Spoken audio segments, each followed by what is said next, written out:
Hi, friends. It's Pastor Harley from the Broadway Global Methodist Church, continuing another line of Paul's teaching in the letter to the church in Corinth, and in this passage about communion.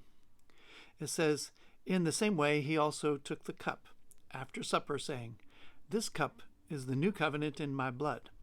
Do this as often as you drink it in remembrance of me. For as often as you eat this bread and drink this cup, you proclaim the Lord's death until he comes.'"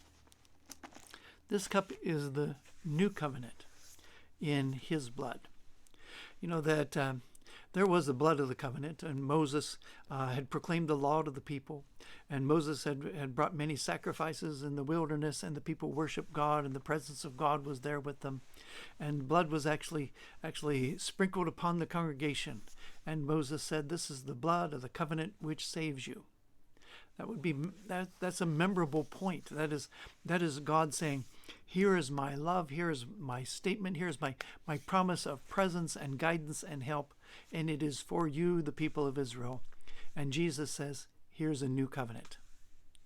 And the new covenant will bring up ideas that Jeremiah said that it will be a new covenant for my people, that I will write their laws not on the stone tablet, but right on their hearts, that they will all know me, from the least of them to the greatest, that God will dwell inside of us.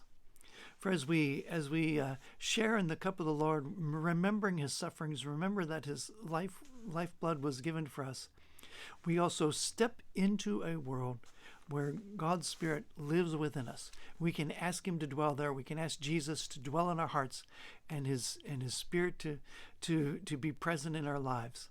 This is the new covenant. This is us not just praying to God, hoping he might answer, but knowing that God has now moved in our hearts, in our lives. This new covenant that saves us.